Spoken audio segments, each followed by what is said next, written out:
Hello friends, स्वागत है आपका इस चैनल पर। तो आज हम 12th क्लास के हिंदी पढ़ने वाले और हिंदी से एग्जाम 2025 के लिए रैपिड फायर सेशन होने वाला है। यानी एक क्वेश्चन से आपका 4-5 क्वेश्चन बताते हुए चलने वाले, पूरे चैप्टर को एक्सप्लेन करते हुए चलेंगे। बहुत सारा ऑब्जेक्टिव आपको ऐसे ही बन जाएगा, यानी एक ऑब्जेक्टिव प्रश्न रहेगा, उसमें से 5 आपका ऐसे ही क्लियर हो जाएगा। तो आज तक का सबसे सुपर फास्ट क्लास होने वाला। तो एक बार जल्दी से शेयर करिए, जल्दी से लाइक करके शेयर करिए, शेयर मारिए फटाफट से। व्हाट्सएप ग्रुप ज्वाइन नहीं किया हो, जाकर के डिस्क्रिप्शन में लिंक मिलेगा, व्हाट्सएप ग्रुप ज्वाइन कीजिए। और जो भी नए स्टूडेंट होगा वह चैनल को सब्सक्राइब कर लेंगे। और चलिए हम अब प्रश्न को पढ़ना स्टार्ट करते हैं। प्रश्न को पढ़ते हैं। देखिए, सबसे पहला प्रश्न है कि पेशगी शीर्षक कहानी के कहानीकार कौन है। क्या है प्रश्न में, इसको पढ़िए और समझिए कि क्या कह रहा है इसमें।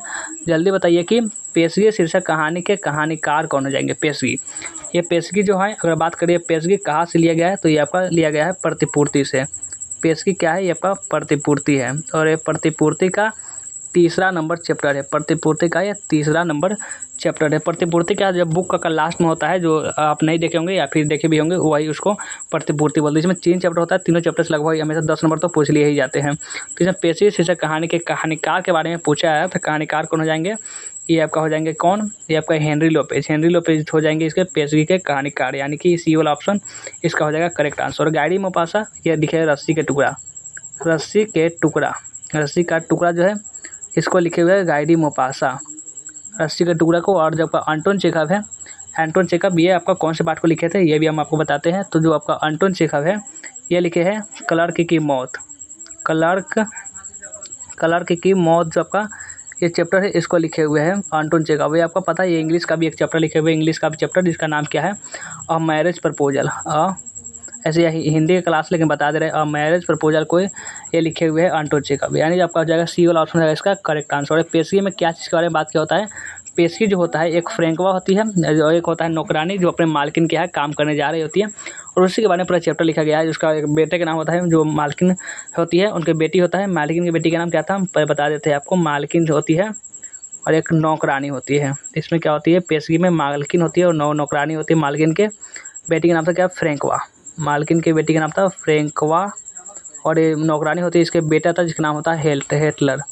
हिटलर होता है इसका, हिटलर यानी इसका नाम होता है। तो इसके बारे में पूरा एक प्रतिपूर्ति में बताया जाता है पेशगी में, यानी कि कैसे वह एक दूसरे के लिए पेश की जाती है। जो नौकरानी होती है वे अपने बच्चे के लिए सिर्फ कैसे अपना जीवन कहाँ कितना देर गुजारती है, इसके बारे में पूरा बात किया होता है। तो अब आते हैं अगले प्रश्न पर कि किसने कहा चेखव एक अतुलनीय कलाकार है। ये भी कहाँ से लिया गया है, ये भी आपका प्रतिपूर्ति से ही लिया गया है। यह भी आपका प्रतिपूर्ति से ही लिया गया है कि किसने कहा चेखव एक अतुलनीय कलाकार है। लोपेज ने कहा था, लेव टॉल्स्टॉय ने कहा था, दिनकर ने कहा था, या सभी ने। किसने कहा था कि चेखव जो है एक अतुलनीय कलाकार है, तो ये लेव टॉल्स्टॉय जो थे वह कहते कि जो क्या है, जो अपने चेखव जो है, एंटोन चेखव जो है एक अतुलनीय कलाकार है। दिनकर जी नहीं, दिनकर जी को हम क्या कहते हैं बताइए। दिनकर जी को हम राष्ट्र कवि कहते हैं। दिनकर जी को हम लोग राष्ट्र कवि भी कहते हैं दिनकर जी को। और ये क्या हो जाएगा, लोपेज नहीं हो, लोपेज आपका हेनरी लोपेज तो लिखे हुए कौन से, हेनरी लोपेज। अगर बात करें, देखिए एक और क्वेश्चन जो आता है एग्जाम में अक्सर, वो भी हम बता देते हैं कि वो आता है हेनरी लोपेज जी के बारे में कि हेनरी लोपेज जी मतलब कौन से ऐसा लेखक है जो प्रधानमंत्री रह चुके हैं, प्रधानमंत्री रह चुके हैं पूरे अपने, ये भारत का प्रधानमंत्री भी कौन रह चुके हैं। तो ये देखिए लोपेज जो है भारत के प्रधानमंत्री भी रह चुके हैं, यानी ये वाला ऑप्शन है इसका करेक्ट आंसर। अब आते हैं अगला प्रश्न कि कोई ऐसा नहीं हो जो प्रधानमंत्री रह चुके, लेकिन यही आपका हेनरी लोपेज प्रधानमंत्री भी रह चुके हैं। तब आइए आगे आइए अगले प्रश्न पर। चेरकव्य ने घर जाते ही अपने अभद्र व्यवहार के बारे में किससे बताया। यानी कि चेरकव्य जो क्लर्क की मौत से जो लिया गया है, ये जो आपका चेरकव्य की जो लाइन है, ये आपका लाइन कहाँ से लिया गया है, तो ये आपका लाइन लिया गया है क्लर्क की मौत से। क्लर्क की मौत जब का प्रतिपूर्ति का ही एक चैप्टर है, दूसरा चैप्टर है, क्लर्क की मौत से लिया गया है कि चेरकव्य ने घर जाते ही अपने अभद्र के व्यवहार के बारे में किससे बताया। देखिए क्लर्क की जो मौत होती है पार्ट होती है, इसमें एक क्लर्क होता है जो कि अव्वल दर्जे के जो बहुत बड़े जो दूरबीन की मदद से खेल का बहुत अजीब नाम है, क्या उसको बहुत बड़ा नाम है कि जो खेल है वह खेल का आनंद ले रहा होता है। और क्या होता है, क्लर्क की जो होती है उसके छींक आ जाती है, वह क्या होता है बड़े अफसर के ऊपर छींक देता है। उसके बाद क्या करता है कि वह माफ़ी मांगने जाता है कि हमें माफ़ कर दीजिए। और क्या होता है कि वह अपने घर आता है तो वह अपनी पत्नी से बताता है कि हमने अभद्र व्यवहार किए, एक बहुत बड़े अफसर के ऊपर हमने छींक दिए। तो उसकी पत्नी बताती है तुम भी जाओ जल्दी माफ़ी मांगो। तो ये उसमें किससे बताता है, वह पत्नी से बताता है, यानी बी वाला ऑप्शन हो जाएगा इसका करेक्ट आंसर। और ये प्रतिपूर्ति का ही एक भाग है। तो भाई से नहीं बताता है, दोस्त से नहीं बताता है, पिता से नहीं बताता है, वो अपनी पत्नी से बताता है, यानी बी वाला ऑप्शन जो है इसका हो जाएगा करेक्ट आंसर। और ये चेरकव्य होता है, इसका नाम क्या था, इवान दमिचित्र चेरकव्य। इवान दमिचित्र चेरकव्य इसका नाम होता है। अब आइए अगला प्रश्न पर जो आते हैं कि सिपाही के माँ निम्नांकित में कौन है। सिपाही की माँ जो है निम्नांकित में कौन है। ये आपका चैप्टर नंबर कहाँ से लिया गया है, ये आपका चैप्टर नंबर 8 से लिया गया है, जिसको लिखे कौन है, सिपाही की माँ को मोहन राकेश जी इसको लिखे हुए हैं। सिपाही की माँ चैप्टर को मोहन राकेश जी इसको लिखे हुए हैं। तो ये किसमें है कि सिपाही के माँ निम्नांकित में कौन है, तो इसमें है कुंती, नहीं कुंती नहीं हो जाएगा, कुंती जो है यह सिपाही की माँ जो बिस्नी है, इसमें से आपका बिस्नी हो जाएगा, बिस्नी इस जगह इसका राइट आंसर है। सिपाही के माँ निम्नांकित में से कौन है, तो बिस्नी है। और कुंती कौन है, तो यह बिस्नी और क्या है, कुंती जो बिस्नी की पड़ोसिन है, कुंती जो है बिस्नी की पड़ोसिन है। और ये मुन्नी, मुन्नी कौन है, मुन्नी है बिस्नी की बेटी। मुन्नी कौन है, तो मुन्नी है बिस्नी की बेटी है, मुन्नी बिस्नी की बेटी मुन्नी। और जो इसका मुन्नी जो है इसका भाई का नाम क्या है, भाई का नाम मानक है। मानक जो क्या है, मानक जो है इसका सिपाही का बेटा भी है, यानी कि बिस्नी के बेटा। चलिए इसको हम आपको अच्छे तरीके से समझाएंगे तो आपको समझ में आएगा। चलिए इसको बेहतर तरीके से आपको समझाते ही है। देखिए ये जो बिस्नी है, ये है आपका बिस्नी, ये बिस्नी है, ये आपको जो बिस्नी है जो आपका सिपाही की माँ है, इसका मेन पात्र है बिस्नी। और इसको एक बेटी है जिसका नाम क्या है, मुन्नी। इसका एक बेटी है जिसका नाम है मुन्नी, आपको लिखेंगे ध्यान से, आपको समझते हुए चलिए। इसका नाम क्या है, मुन्नी। और एक बेटा है जिसका नाम है मानक। ये मानक जो है एक सिपाही बनकर लड़ने के लिए गया हुआ है। और एक मुन्नी है और एक मानक है, नहीं एक बेटा एक बेटी है, तो मुन्नी और मानक ये दोनों क्या भाई बहन हुए, ये दोनों क्या हुए, भाई बहन हुए। और बिस्नी जो है इन दोनों की माँ है। तो इसी में है कि कुंती जो है, इसमें कुंती आती है। कुंती कौन आती है, कुंती। कुंती कौन है, तो कुंती बिस्नी की पड़ोसन है, जो कि आके कुछ कुछ सवालें पूछती रहती है, बातचीत चलता रहता है। अब आइए अगले प्रश्न पर। 5 नंबर के संपूर्ण क्रांति के रचनाकार कौन है। संपूर्ण क्रांति जो है चैप्टर है, उसके रचनाकार कौन है। संपूर्ण क्रांति आपका जे कृष्णमूर्ति, जे कृष्णमूर्ति नहीं हो जाएंगे, क्योंकि जे कृष्णमूर्ति जी जो है वह कौन से चैप्टर को लिखे थे, जे कृष्णमूर्ति को लिखे हैं ये शिक्षा पाठ को। जे कृष्णमूर्ति जी शिक्षा पाठ को लिखे हुए हैं। और भगत सिंह ये लिखे हुए एक लेख और एक पत्र को, एक लेख और एक पत्र को कौन लिखे हुए हैं, ये भगत सिंह लिखे हुए हैं, भगत सिंह। और यहाँ पर जयप्रकाश नारायण, जयप्रकाश नारायण संपूर्ण क्रांति के रचनाकार हो जाएंगे अपने, ये जयप्रकाश नारायण। इनमें से कोई नहीं, ये भी नहीं होगा। जयप्रकाश नारायण इसको क्या किस नाम से जाना जाता है, जो आपका जयप्रकाश नारायण जी है उनको जेपी के भी नाम से जाना जाता है। जेपी जयप्रकाश नारायण यानी कि जेपी, इसको जेपी के भी नाम से जाना जाता है। और इनके कहा का अमेरिका का दलाल भी कहा जाता था। जयप्रकाश नारायण को अमेरिका का दलाल भी कहा जाता। तो ये भाषण कहा जाते हैं, भाषण देते हैं पटना के गांधी मैदान में, पटना के गांधी मैदान, पटना के गांधी मैदान में जो क्या करते हैं, ये भाषण देते हैं, जिसके सुनने के लिए बहुत लाखों की संख्या में लोग आते हैं, युवा आते हैं, विद्यार्थी आते हैं। इन सरकारी भाषण है जो बहुत अच्छा भाषण दिए होते हैं। और जयप्रकाश नारायण जो बीमार हमेशा रहते थे, तो उनके जो स्वास्थ्य पर निगरानी रखने वाले डॉक्टर का नाम क्या था, तो डॉक्टर का नाम था डॉक्टर रहमान। ये सब क्वेश्चन जो है आपका एक से आपका बहुत सारे क्वेश्चन हमें याद करवाते हुए चल रहे हैं, यानी कि आपका सी वाला ऑप्शन रहेगा इसका करेक्ट आंसर। अब बढ़ते हैं आगे, आइए अगला प्रश्न पर। मालती किस कहानी की पात्रा है। मालती जो है किस कहानी की पात्रा है बताएंगे, तो सिपाही की माँ, सिपाही की माँ नहीं हुआ। सिपाही की माँ की जो मुख्य पात्र है वह नाम है बिस्नी। सिपाही की माँ जो मुख्य पात्र है इसका नाम है बिस्नी। और रोज जो कहानी है, रोज कहानी के मुख्य पात्र का नाम है मालती। रोज कहानी के मुख्य पात्र का नाम है मालती, मालती नाम है। और तिरिच में कौन होता है, तिरिच में होता है एक होता है क्या, उनके पिताजी के बारे में बात किया होता है, जो लेखक होते हैं उदय प्रकाश, उनके पिताजी के बारे में इसमें बात किया होता है। तो इसमें क्या होता है, मालती किस कहानी की पात्र है, तो मालती जो है वो रोज कहानी की पात्र है। मालती किस कहानी की पात्र, मालती जो है रोज कहानी की पात्र है। इसको लिखे कौन है, रोज कहानी को रचयिता कौन है, रोज कहानी के रचयिता हो जाएंगे अज्ञेय, रोज कहानी के रचयिता अज्ञेय हो जाएंगे। जो क्या आंसर आपका जो अज्ञेय है, और उनको पूरा नाम क्या है, सच्चिदानंद, सच्चिदानंद हीरानंद वात्स्यायन अज्ञेय इसके पूरे नाम है। अब बढ़ते हैं आगे, आगे आइए कि भगत सिंह का जन्म कहाँ हुआ था। भगत सिंह जो अपने एक लेख और एक पत्र को लिखे हुए, ऐसे भगत सिंह कौन नहीं जानता होगा। भगत सिंह का जन्म कहाँ हुआ था, गंगाचक नंबर 105 कमेला ब्रांच निहालपुर भारत, या फिर बंगाचक नंबर 103 गुगेरा ब्रांच लायलपुर पाकिस्तान, या बंगाचक नंबर 105 गुगेरा ब्रांच लायलपुर पाकिस्तान, या बंगाचक नंबर 104 गुगेरा ब्रांच लायलपुर पाकिस्तान। तो ये आपका हो जाएगा बी वाला जो ऑप्शन होता है इसका करेक्ट आंसर, भगत सिंह। और इसका क्या था, भगत सिंह के क्या थे, जो इनके जो चाचा थे और पिताजी किनके सहयोगी थे, तो लाला लाजपत राय के ये सहयोगी थे। और आपका चलिए अब भाई का क्या नाम था, कुलबीर सिंह और कुलतार सिंह। ये सब क्वेश्चन आपको आता है एग्जाम में, ध्यान रखना है। 8वां नंबर प्रश्न किसने कहा था, किसने ये कहा था कि जब भी देश के भाग्य का निर्णय हो रहा हो तो व्यक्तियों के भाग्य को पूर्णतः भुला देना चाहिए, पूरी तरह से अच्छे तरीके से। जब भी देश के भाग्य का निर्णय हो रहा तो अपने भाग्य को भुला देना चाहिए। कौन कहे थे, ये कहे थे भगत सिंह ये कहे थे, जो एक लेख और एक पत्र को लिखे होते हैं, यानी ये वाला ऑप्शन हो जाता है इसका करेक्ट आंसर। चंद्रमा सिंह नहीं है, सुखदेव थे, सुखदेव के एक पत्र जो लिखे थे सुखदेव के लिए ही लिखे थे। और जो आपका जो लेख लिखे थे, लेख किसके लिए लिखे थे बताएंगे आप लोग कमेंट में। जो लेख था वह किसके लिए लिखे थे, भगत सिंह। पत्र लिखे थे सुखदेव के लिए, लेख लिखे थे विद्यार्थियों के लिए, लेख लिखे थे विद्यार्थियों के लिए। तो आपका हो जाएगा इसमें से क्या हो गया, इसमें अब ए वाला ऑप्शन हो गया करेक्ट आंसर का। चलिए अब बढ़ते हैं अगला प्रश्न पर। आगे आइए, अगला प्रश्न है, जयप्रकाश नारायण को भारत की जनता किस नाम से याद करती है। जयप्रकाश नारायण को जो भारत की जनता है वह किस नाम से याद करती है। ये समाज नायक, देश नायक, लोक नायक या जननायक। जयप्रकाश नारायण को भारत की जो जनता है वह किस नाम से याद करती है। तो जयप्रकाश नारायण को भारत की जनता लोक नायक के नाम से याद करती है, यानी लोक का जो पक्ष रखते थे इसलिए उनको लोक नायक भी कहा जाता था। समाज नायक नहीं होगा, देश नायक नहीं होगा, जननायक नहीं होगा, वो लोक नायक हो जाएगा। और एक और नाम था उनका जेपी के नाम से जाना जाता था। और बचपन का क्या नाम था, बचपन का नाम उनका बाउल था। जयप्रकाश नारायण के बचपन का नाम बाउल था। वह कहाँ जाकर पढ़ाई किए, तो वे अमेरिका गए थे पढ़ने के लिए, अमेरिका के वो जाकर पढ़ते थे। और एक और क्वेश्चन आता है कि जो भगत सिंह थे, यहाँ पर भगत सिंह के ऊपर आते हैं, भगत सिंह के बारे में जानते हैं। भगत सिंह तो अपने जेब में किसका फोटो रखते थे, तो अपने जेब में सराबा का फोटो रखते थे, यानी उससे बहुत ज़्यादा प्रेरित थे। सराबा की मृत्यु पर भगत सिंह के जीवन पर बहुत ज़्यादा प्रभाव पड़ा था। अब आते हैं आगे, आइए अगले प्रश्न पर। अगला प्रश्न है कि जयप्रकाश जी जब वेल्लोर अस्पताल जा रहे थे तो कहाँ रुके थे। जब जयप्रकाश नारायण वेल्लोर अस्पताल जा रहे थे, वेल्लोर अस्पताल के लिए रवाना हुए थे, तो वह कहाँ रुके थे। मद्रास में, चेन्नई में, पाटते में या मास्टर नगर में। जयप्रकाश जी जब वेल्लोर अस्पताल के लिए रवाना हुए थे तो वे कहाँ रुके थे, चलिए बताइए। तो वे रुके थे अपने एक मद्रास में रुके थे।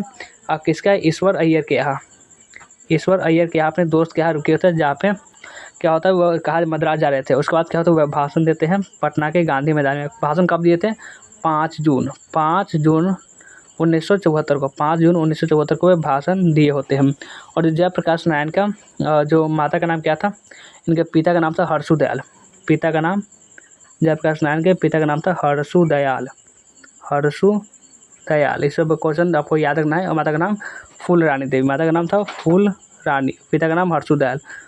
माता का नाम फूल रानी, पिता का नाम हर्षुदयाल। और पत्नी का नाम था प्रभावती देवी। ये सब क्वेश्चन आपको ध्यान रखना है। और आइए अगला प्रश्न है कि भारतीय सिपाहियों का किसके साथ संघर्ष हुआ था।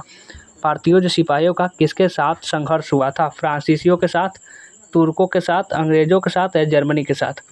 भारतीय सिपाहियों का किसके साथ, अंग्रेजों के साथ इसका हुआ था, यानी सी वाला ऑप्शन हो जाएगा इसका करेक्ट आंसर। और ये कहाँ से लिया गया है, भारतीय आपका लिया गया उसने कहा था से, उसने कहा था, जो आपका पाठ है कहानी है उसने कहा था, वहाँ से लिया गया है। क्या लिया गया है, तो भारतीय सिपाहियों का किसके साथ संघर्ष हुआ था, तो उसने कहा था का मेन पात्र कौन हो जाएंगे।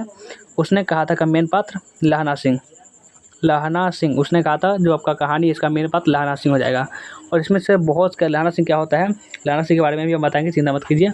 ये देखिए 12 नंबर प्रश्न, सिख राइफल्स के जमादार लहना सिंह का नंबर क्या था। सिख राइफल्स के जमादार लहना सिंह किस पद पर था, आपको बताएंगे। जो लहना सिंह था, ये लहना सिंह ये जमादार के पद पर था, ये जमादार के पद पर था। और जमादार से एक बड़े होते हैं जिसका नाम होता है क्या, जमादार से बड़े जो पद होते हैं उसका नाम होता है सूबेदार। जिसके पद पर कौन थे, सूबेदार हजारा सिंह इसके पद पर थे। और इसमें क्या होता है कि, और सूबेदारनी कौन होती है, लहना सिंह की वही बचपन की लड़की होती है जिसके लहना सिंह पूछा था कि तेरी कुर्बानी हो गई है। तो इसमें सिख राइफल्स के जमादार लहना सिंह का नंबर 77 था, 77। ये वाला ऑप्शन हो जाएगा इसका करेक्ट आंसर। और ये आपका उसने कहा था का मेन पात्र लहना सिंह है। और लहना सिंह जो क्या होता है वो उसमें ये अगर जो कहानी होती है उसने कहा था, एक और आता है कि उसने कहा था जो है ये आपका उसने कहा था से लिया गया है। और उसने कहा था जो किस प्रकार की कहानी है, तो ये प्रेम पर बलिदान की भी कहानी है, दिव्य प्रेम की भी कहानी है और युद्ध की भी कहानी है, तीनों कहानी है। और इसमें एक होता है पलटन का विदूषक। एक और क्वेश्चन आपके एग्जाम में आता है कि पलटन का विदूषक कौन था। पलटन का विदूषक, तो पलटन का विदूषक का नाम क्या था, पलटन का विदूषक था आपका वजीरा सिंह। पलटन का विदूषक वजीरा सिंह था। और जो सूबेदार हजारा सिंह के बेटे का नाम क्या था, बोधा सिंह। सूबेदार हजारा सिंह के बेटे का नाम था बोधा सिंह, जो सूबेदारनी की बेटी होती है और जिसको लहना सिंह बचपन में प्रेम करता था। अब आइए अगला प्रश्न 13 नंबर के, मालती के शिशु का क्या नाम था। मालती के परिवार समझिए मालती कौन, पहले समझिए कि मालती कौन, तो मालती रोज कहानी के मेन पात्र। मालती जो है वह रोज कहानी के मेन पात्र है। और मालती के शिशु का नाम, मालती के शिशु यानी बच्चे का नाम क्या था। और मालती के बच्चे के नाम से पहले एक और बात बता देना चाहते हैं कि मालती जो थी वो रोज कहानी के मुख्य पात्र थी और मालती के पति का नाम था महेश्वर। मालती के पति का नाम था महेश्वर और इनके बच्चे का नाम था टीटी। बच्चे का नाम क्या था? टीटी था। और एक क्या है, महेश्वर कौन थे? तो महेश्वर एक डॉक्टर थे। महेश्वर एक डॉक्टर थे और क्या चीज़ का ऑपरेशन करते थे? चलिए इसको बताते हैं क्या चीज़ का ऑपरेशन करते थे। एक गैंग्रीन का। जो आपका महेश्वर थे ये गैंग्रीन जो आपका रोग होता था उसको हाथ या पाँव काटना पड़ता था, उसको ये ऑपरेशन करते थे हमेशा। तो ये भी आप पूरे अच्छे तरीके से समझते हुए चल रहे हैं ना पूरे, चलिए। और आपका जो है ये रोज़ कहानी जो है आपका 5वां चैप्टर है, 5वां चैप्टर है जिसमें लेखक कौन होते हैं? तो मालती जो आपका ये चैप्टर तो रोज़ इसको अज्ञा जी लिखे होते हैं, यानी अज्ञा जी का पूरा नाम सच्चिदानंद हिरानंद वात्स्यायन अज्ञे। और अतिथि मालती के यहाँ कैसे पहुँचा? अतिथि कौन? अतिथि अपने लेखक अज्ञा जी। अतिथि मालती के यहाँ कैसे पहुँचा था? अरे बात तो आपका होता है कि कैसे पहुँचा था, मतलब गौर से चला था और क्या।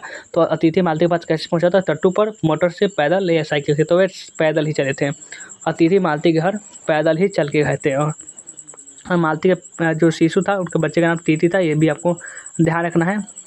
और मालती जो थी बचपन के दोस्त थी, यानी बचपन के दोस्त, लेखक के बचपन के दोस्त थी, जिसको क्या था उनको सखी करना ही उचित था। यानी कि दो कभी वो बड़े छोटे के बंधन में नहीं बंधे, साथ खेले साथ पढ़े। यानी इसके बारे में पूरी आपको कहानी में यही बताया जाता है कि मालती के पूरा मालती है उसके आसपास ये कहानी बनती है कि वह हमेशा ये कहती रहती है कि 4 बज गए, 10 बज गए, 12 बज गए। ये जो लाइन होता है ये कहाँ से लिया गया पूछेगा तो ये बता देना कि ये रोज़ कहानी से लिया गया है। और रोज़ क्या है? तो ये आपका कहानी है। और ये आपका देखिए रामधारी सिंह दिनकर का काव्य रचना है। रामधारी सिंह दिनकर का कौन सा है जो काव्य रचना है? परशुराम की प्रतीक्षा नहीं है, ये बिल्कुल भी नहीं है। मिट्टी की ओर, ये भी नहीं है। व्हाट पीपल, ये भी नहीं है। अर्धनारीश्वर जो है रामधारी सिंह दिनकर की रचना अर्धनारीश्वर है। और अर्धनारीश्वर कौन से चैप्टर में लिखे हुए हैं? ये अर्धनारीश्वर रामधारी सिंह दिनकर इसको लिखे हुए हैं। और रामधारी सिंह दिनकर ये लिखे हुए ये हमारे राष्ट्र कवि हैं, ये भी आपको ध्यान में रखेंगे। राष्ट्र कवि है कौन है? राष्ट्र कवि हमारे रामधारी सिंह दिनकर। तो और इनके पिता का नाम क्या था? रामधारी सिंह दिनकर जी का रवि सिंह। रवि सिंह इनके पिता का नाम क्या था? रवि सिंह था। और अर्धनारीश्वर में किसके बात किया गया है? तो इसमें नर और नारी के बीच कंपेयर कराया गया है, इसमें तुलना कराया गया है कि इसमें जिसमें बात क्या होता है कि नर जो खुद वृक्ष बन गया पर नारी को सुनलाता मान लिया। इसके बारे में बहुत सारी बातें हैं जो बताई जाती हैं। अब आते हैं आगे आते हैं 16वां प्रश्न, किस रचना पर दिनकर जी को साहित्य अकादमी पुरस्कार प्राप्त हुआ था? किस रचना पर दिनकर जी को साहित्य अकादमी पुरस्कार प्राप्त हुआ था? तो उनको साहित्य संस्कृति के 4 अध्याय जो था इसी पर उनको साहित्य अकादमी पुरस्कार मिला था। रेणुका पर भी मिला है, ऐसे रेणुका भी इनकी रचना है जो पूछी जाती है। रश्मि रथी भी है, काव्य की भूमिका भी है, लेकिन इसमें किस पर प्राप्त हुआ था? संस्कृत के 4 अध्याय पर हुआ था। यानी बी वाला ऑप्शन होता है इसका बिल्कुल भी करेक्ट आंसर। और ये इसमें नर और नारी के बारे में बताया कि ये सब आपको। हाँ, एक और क्वेश्चन आता है कि बुद्ध ने महावीर से क्या कहा? तो बता दीजिएगा। बुद्ध ने महावीर से कहा कि मैंने जो धर्म चलाया था वो 500 वर्ष सहस्त्र चलने वाला था, लेकिन वो अब केवल 500 वर्ष चलेगा क्योंकि मैंने नारियों को भिक्षुणी होने का अधिकार दे दिया है। और इसमें क्या होता है यही आपको होता है। एक और क्वेश्चन जो आप आता है कि गांधी जी ने महुए के पेड़ के नीचे किसको शरण दी थी? तो ये भी एक क्वेश्चन होता है। ये आपका लिया गया है कहाँ से? ये आपका चंपारण से। आपका चंपारण का क्वेश्चन है, यानी कि ये जो औषधनिया जो आपका चैप्टर है वो हाथ से क्वेश्चन था। यानी पूरे कहे थे ना आपको पूरा रिवाइजिंग ही करवा देने वाले हैं। औषधनिया से लिया गया है। अब आते हैं ये प्रश्न, संवाद में सबसे महत्वपूर्ण क्या होता है? ये बातचीत से लिया गया है। ये आपको लिया गया है बातचीत से। बातचीत से आपको लाइन आता है, पूछता है कि ये कहाँ से लिया गया है, इसलिए बता दे रहे हैं ये बातचीत से लिया गया है। और बातचीत को कौन लिखे? इसको लिखे बालकृष्ण भट्ट। इसको बालकृष्ण भट्ट जी लिखे होते हैं, जिसके पिता का नाम क्या था? बेनी प्रसाद भट्ट। बालकृष्ण भट्ट के पिता का नाम बेनी प्रसाद भट्ट और माता का नाम पार्वती देवी। ये सब क्वेश्चन जो है आपको याद करके रखना है। और एक इसमें है कि संवाद में सबसे महत्वपूर्ण क्या होता है? आत्मीयता। आत्मीयता होता है, यानी संवाद में सबसे महत्वपूर्ण आत्मीयता होता है, यानी सी वाला ऑप्शन हो जाता है इसका करेक्ट आंसर। और अब बढ़ते हैं अगले प्रश्न पर। और हिंदी प्रदीप नाम का संस्था कौन निकालते थे? हिंदी प्रदीप ये मासिक पत्र निकलता था, इसी बातचीत पाठ से ही निकला था, यानी कि और कब निकला था? 1877 में। 1877 यानी चलिए आगे बढ़ते हैं। आगे ये 18वां प्रश्न, संयोगिता स्वयंवर रचना है। संयोगिता स्वयंवर किसकी रचना है? बालकृष्ण भट्ट की, प्रताप नारायण मिश्र की, श्रीनिवास दास की या मैथिली शरण गुप्त की? जो आपका संयोगिता स्वयंवर है ये है आपका श्रीनिवास दास की। देखिए आप कहते हैं जो लेखक नहीं होते उनका रचना कहाँ से आया था? रचना जो होती है लेखक इनके बारे में चर्चा की होते हैं, इसीलिए संयोगिता स्वयंवर श्रीनिवास दास की रचना है, यानी सी वाला ऑप्शन रहेगा इसका करेक्ट आंसर। और ये श्रीनिवास दास जो है, और एक और होता है कि श्रीनिवास दास यानी संयोगिता स्वयंवर, एक होता है दमयंती स्वयंवर। दमयंती स्वयंवर बालकृष्ण भट्ट जी के हैं। बालकृष्ण भट्ट जी के हैं दमयंती स्वयंवर। तो ये भी आप समझ चुके हैं। तो अब आइए अगले प्रश्न पर बढ़ें। तो चलिए अब हम बढ़ते हैं अगले प्रश्न पर कि अगला प्रश्न में क्या कहा जा रहा है। चलिए इसको हम समझते हैं। अगला प्रश्न है कि पुरुष रूप तो वृक्ष बन गया पर नारी को उसने बना दिया, क्या बना दिया? पुरुष रूप तो खुद वृक्ष बन गया पर नारी को उसने लता मान लिया। सी वाला ऑप्शन हो जाएगा इसका करेक्ट आंसर। और ये लिया गया है अर्धनारीश्वर से, ये आपको अर्धनारीश्वर से लिया गया है। और अब बढ़ते हैं अगला प्रश्न पर। अब आइए नेक्स्ट क्वेश्चन है कि कामिनी अपने साथ कैसी शांति लाती है। ये भी क्वेश्चन पूछा जाता है अक्सर, ये लगभग 2024 में पूछा गया था कि कामिनी अपने साथ कैसी शांति लाती है।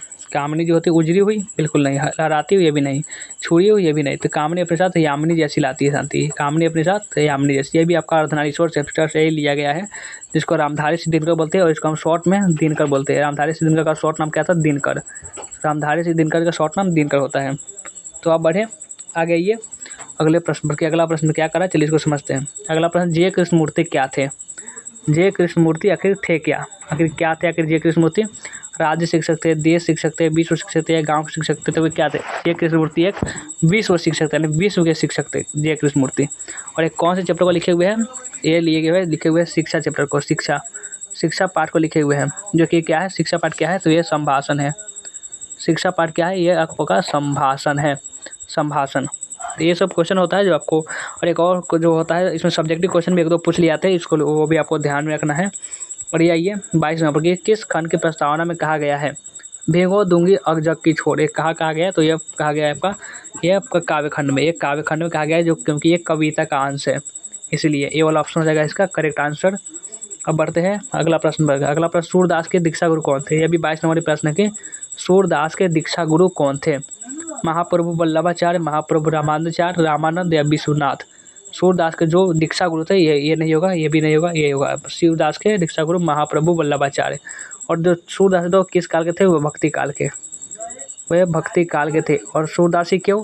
ये आपका नाभादास थे, वे भी आपको भक्ति काल के ही थे। नाभादास भक्ति काल के थे, यानी जितने भी दास वाले सभी भक्ति काल के। और ये एक और क्वेश्चन आता है, आधुनिक काल के कौन थे? आधुनिक काल के बालकृष्ण भट्ट जी थे, आधुनिक काल के बालकृष्ण भट्ट। अब आइए 23 नंबर प्रश्न, नाभादास किसके शिष्य थे? नाभादास किसके शिष्य थे? अग्रदास के, रामानंद के, वल्लभाचार्य के, विश्वनाथ के। तो नाभादास किसके शिष्य थे? नाभादास थे, ये भी आपका अग्रदास के, स्वामी अग्रदास के शिष्य नाभादास। ये वाला ऑप्शन हो जाएगा इसका करेक्ट आंसर। नाभादास कौन से चैप्टर को लिखे हुए? तो ये लिखे हुए छप्पय। नाभादास छप्पय को लिखे हुए। छप्पय में किसके बारे में बात किया गया है? छप्पय में एक कबीर के बारे में, छप्पय में एक कबीर के बारे में और दूसरा सूरदास के बारे में बात किया गया है। इन दोनों के बारे में जो छोटी छोटी पंक्तियाँ होती है वो लिखा गया है। चलिए आगे बढ़िए, आगे आ जाइए। अब ज़्यादा प्रश्न नहीं है। बालकृष्ण भट्ट का निवास स्थान कहाँ है? बालकृष्ण भट्ट का निवास स्थान समस्तीपुर बिहार, पटना बिहार, वाराणसी उत्तर प्रदेश या इलाहाबाद उत्तर प्रदेश? तो इलाहाबाद उत्तर प्रदेश है बालकृष्ण भट्ट का निवास स्थान। इलाहाबाद उत्तर प्रदेश को, इलाहाबाद का नाम क्या हो चुका है अब? इलाहाबाद का प्रयागराज हो चुका है, प्रयागराज। इलाहाबाद हो सकता है आपका एग्जाम में इलाहाबाद छोड़ के प्रयागराज दे सकता है, तो इसलिए ये आपका ध्यान में रखना है। और बातचीत जो आपका पाठ है इसको बालकृष्ण भट्ट जी लिखे हुए हैं, ये भी आपको ध्यान रखना है। और बातचीत क्या है? तो ये निबंध है, बातचीत प्रकार का ये निबंध है। अब बढ़िए अगला प्रश्न पर कि अंतिम प्रश्न कि उसने कहा था किस वर्ष की रचना है? उसने कहा तो जो आपका जो चैप्टर है किस वर्ष की रचना है? तो 1915 की रचना है, उसने कहा था। और ये जो होता है, ये कहानी जो होता है नील का पत्थर मानी जाती है, नील का पत्थर, यह कहानी को माना जाता है, नील का पत्थर इस कहानी को माना जाता है। ये भी आपको ध्यान रखेंगे। इसमें मेन पात्र में होते हैं लहना सिंह, इसमें मेन पात्र में लहना सिंह होते हैं, और एक और होते हैं वजीरा सिंह, बोधा सिंह, किरत सिंह, ये सभी इसमें पात्र होते हैं। तो आज का ये रैपिड फायर सेशन वाला क्लास कैसा लगा कमेंट करके हमें जरूर बताएंगे। वीडियो को लाइक नहीं किया तो लाइक कर लेंगे, और जो भी नए स्टूडेंट होंगे वो चैनल को सब्सक्राइब कर लेंगे। चलिए वीडियो को एंड करते हैं, मिलते हैं किसी नेक्स्ट वीडियो में।